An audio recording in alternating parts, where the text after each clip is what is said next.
back to the channel. Dre here. Glad to see you guys as usual. And yeah, I'm back again with another exciting video. Now, I know you can already tell by the title down below, but yeah, it's been a good minute. Probably just about a year and a half now since the PS5 was, officially launched, and it seemed as if the whole world was trying to get their hands on Sony's new generation gaming console. I mean, this thing was going like hot bread, and getting a hold of the PS5 was pretty much near impossible due to obviously a worldwide chip shortage that we had. Now, up to the time of actually making this video, I still don't think you can just, walk into a store like Best Buy, for example, and just, get a PS5 just straight off the shelf. But either way, if you were watching this, I really do hope you were able to get your hands on one. But I've been meaning to do a review and pretty much share my experience gaming on this beast of a console for some time now. And I'm kind of glad that I actually waited, as the PS5 has received a number of updates since launch, which pretty much changed the experience quite a bit. So here's somewhat of my long-term review of the PS5. Okay, so let's just begin with the elephant in the room, the most obvious thing here, and that's the design and the build on this thing.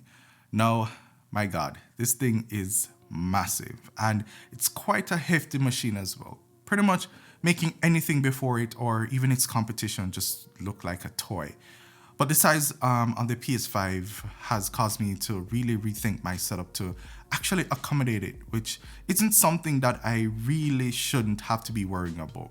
No, you can see that I have my PS5 pretty much set up in this little gaming setup that I have right here. But luckily, I was able to fit the PS5 in my entertainment center in a horizontal orientation, but just barely.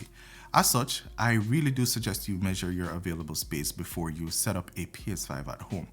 Now, speaking of orientation, the PS5 actually includes a detachable stand that allows you to position the massive console vertically or horizontally. The stand screws into the bottom of the PS5 in vertical mode. The PS5 actually does include a screw, but no tool to actually screw it in. And it will clamp also onto the PS5's rear port area in a horizontal fashion.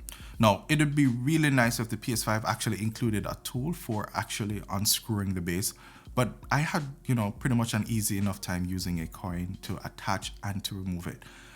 Not really a convenient thing, but hey, it is what it is. Now, the overall aesthetic on the PS5 has somewhat of a futuristic vibe to it, which kind of grew on me over time, to be honest. I also like the attractive LED status lights on each side of the interior as well, which kind of creates, a soothing hue when the console is in operation or when it's even in rest mode. I personally think that is definitely a nice touch.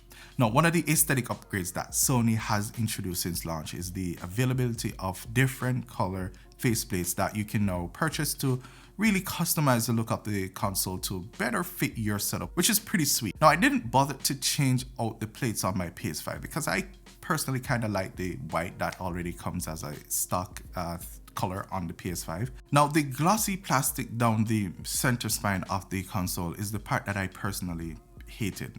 I mean, it is a big dust and fingerprint magnet and is really prone to scratches, seeing that that is actually where the front USB ports are and where you'd probably be plugging accessories. Now, I'm planning on adding a skin to this portion of the console really soon. But when it comes to the design overall of the PS5, there's really no two ways around it.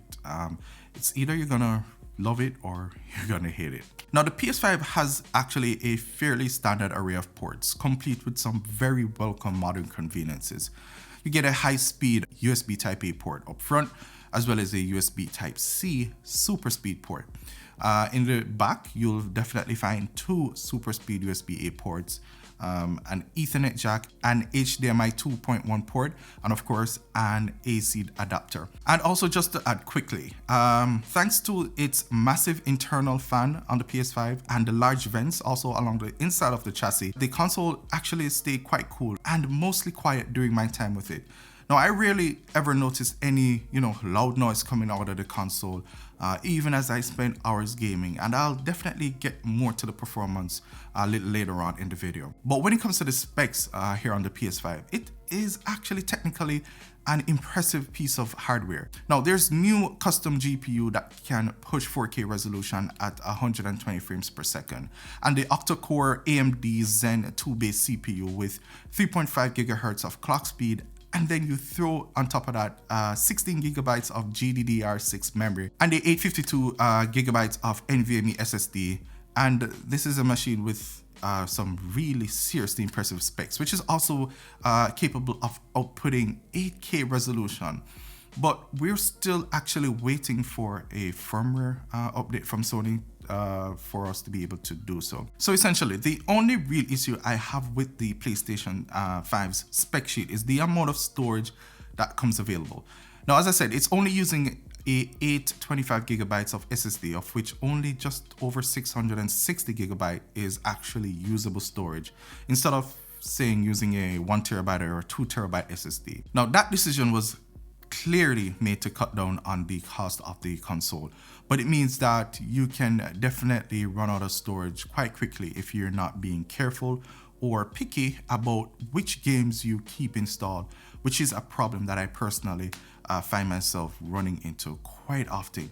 Now, I did find that you can probably hold maybe about 15 games with the available space, but of course, your mileage will vary depending on the size of the game you decide to install. But another welcome update that Sony gave us is to actually help with the storage issue that we're having here. And it's now the ability to actually expand on the PS5's built-in 825 gigabytes of SSD storage. Which, by the way, if you aren't able to tell, I very highly suggest you do. You can just simply pop off the PS5's plastic faceplates to reveal the empty SSD bay and secure a compatible M.2 SSD in place using a screwdriver. But just to note quickly that not all SSDs are going to be supported. You'll need one that actually meets Sony's fairly strict requirements, such as the Western Digital SN850 and the Samsung 980 Pro, which is the one that I personally have been using without any issues. You can actually also hook up an external hard drive or SSD, but you won't see the speed advantages of the system on any games stored there. And any PS5 games stored there won't be playable until you actually transfer them back to the internal drive, making external drives pretty much only useful for storing your games. Hey, if you're finding value in this video so far, then go ahead and hit that like button. And while you're at it, please consider subscribing to the channel as well. That would be a massive help, and for you to actually also become a part of this growing community. Okay, let's get straight back to the rest of the video. Let's look at the PS5's software and the new interface experience here quickly. Now, to me, the interface looks rather clean and quite attractive. Hopping in and out of games and navigating menus feels pretty much instantaneous, and while there are some features I'd personally like to see added to the PS5's interface, it actually introduces some exciting new ways to get to what you're playing even faster. Now, if you're coming from the PS4, then the home screen here will actually look quite familiar with a horizontal row of tiles that showcases your most recent games. Now, when you highlight a game, that title's art will actually take over the entire home screen while its music plays in the background, which is actually a pretty neat aesthetic touch. And also, just like the PS4, the PS5 lets you capture videos, screenshots, or stream to YouTube or Twitch, whichever you prefer, with just a quick tap of the create button. Now, I like that the PS5's software looks pretty clean overall, but I do wish that there were, an option for organizing your games into folders. Also, while it's actually cool, seeing the background adapt to whichever game you have highlighted, I'm quite surprised there's actually no option to set a custom wallpaper instead. But all of that aside, my biggest gripe with the PS5 on a software level is that Sony's console doesn't seem to be able to suspend multiple titles at once. While something like the Xbox's quick resume feature, for example, lets you, seamlessly jump between half a dozen games while picking up right where you left off in each one. Now, the PS5 is going to require you to boot up each game from scratch. So yeah, this is something that I definitely love to see Sony address in the future, perhaps with probably another, I don't know, firmware or software update. Game loading times though are really, really good. That's probably the saving grace here for the lack of a quick resume feature.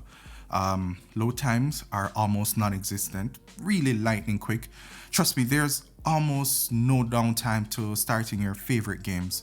But since we're talking about games, can I just say how great games look on the PS5? Boy, it's really, really good, especially with the support for ray tracing technology, which actually makes PS5 games looks so much more realistic, which are especially evident in games like Spider-Man Miles Morales, amongst other very special PS5 title games. So if you've ever thought about, investing in a top of the range TV, well, now is the time. But aside from the awesome graphics and the sort of, in-your-face design of the PS5, the biggest differences to me personally aren't what you actually see, but rather what you feel. Let's talk about the new DualSense controller. Now, if you aren't somehow convinced that the PS5 in and of itself isn't impressive, then welcome to the next gen gaming, as I'm pretty sure this will impress you. I mean, I could actually do a whole video on just the PS5's DualSense controller, but I'm going to actually do my best to make it as short as possible. So, what is it about this new controller? Well, I'm talking about advanced haptic feedback technology, impressive adaptive triggers that really creates immersion with varying levels of resistance, based on your actions in different games, which is a big feature here. It has a very responsive touchpad, which is much bigger this time around, and I like that the built-in light bar wraps around the center rather than being hidden at the top. The thumbsticks and triggers felt really responsive and accurate. There's a built-in microphone, and below that a 3.5mm headphone jack, which is always a welcome to have. Then there's the speaker, which no longer sounds half as steady. It feels really good in the hand. I mean, slightly heavier, but still quite comfortable to hold.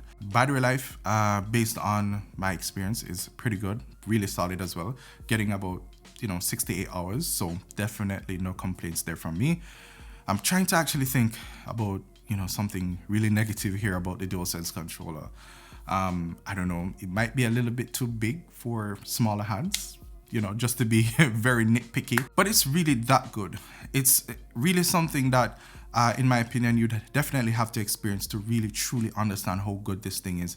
And if I could just quickly add that Astro's Playroom, which is the free pre-installed game on the PS5, does a really good job at showcasing what the DualSense controller is really capable of. And I'm seeing where more and more games are now actually taking advantage of the awesome features on this DualSense controller. Now, if you're coming from the PS4, then you'll be actually really happy to know that pretty much all your PS4 games will be compatible with the PS5. Now, I tested a few PS4 games like Mortal Kombat 11, Resident Evil 2, and I did find that they actually loaded faster and ran better on the PS5. So yeah, that's a huge win therefore PlayStation console users who are looking and wanting to upgrade to the PS5 and wanting to carry over some of their older games to enjoy all over again on the PS5. But altogether, the PS5 is truly a genuine leap forward in my opinion to what we consider next gen gaming on a console. Now I'm talking about gorgeous 4K performance with high frame rate, stunningly fast load times, and a truly game-changing controller that makes playing games more immersive. It plays nearly all PS4 games, and in many instances and cases allows them to run and load better in my opinion than ever before. But all is actually not perfect, as there are most definitely some things that are a bit of a drawback to the PS5 that will be worth considering actually. Now, for one, the size. I don't think the size can be exaggerated anymore. It can potentially be quite an issue, as this thing is obviously a huge console, so finding the ideal space may need for you to actually think twice. The usable storage that comes stock on the PS5 is also something to consider. It's really not enough, and you're more and likely gonna need to spend extra to actually have additional storage for games. But yeah, that pretty much sums up my overall experience with the PS5. Now, of course, I did mention, you know, some other little things like the new overall, the PS Plus, amongst, you know, some other things, because I really didn't want this video to be too long as it is already. But what I might do, I may, you know, revisit the PS5 in about 6 months' time and report back to you guys. But nonetheless, thank you for making it to the end of the video. And if you did, then leave a fire emoji down in the comments, yeah? Let me know that you guys actually made it to this far. And if you did, thank you so much for making it to this part of the video. Thanks also for the support. Leave a like on the video if you actually did find this video useful and you did enjoy it. And also don't forget to subscribe to the channel. That also will be very helpful in getting this channel to grow. I truly appreciate all the support as per usual. But I'll see you guys again, definitely in my next upload. Peace.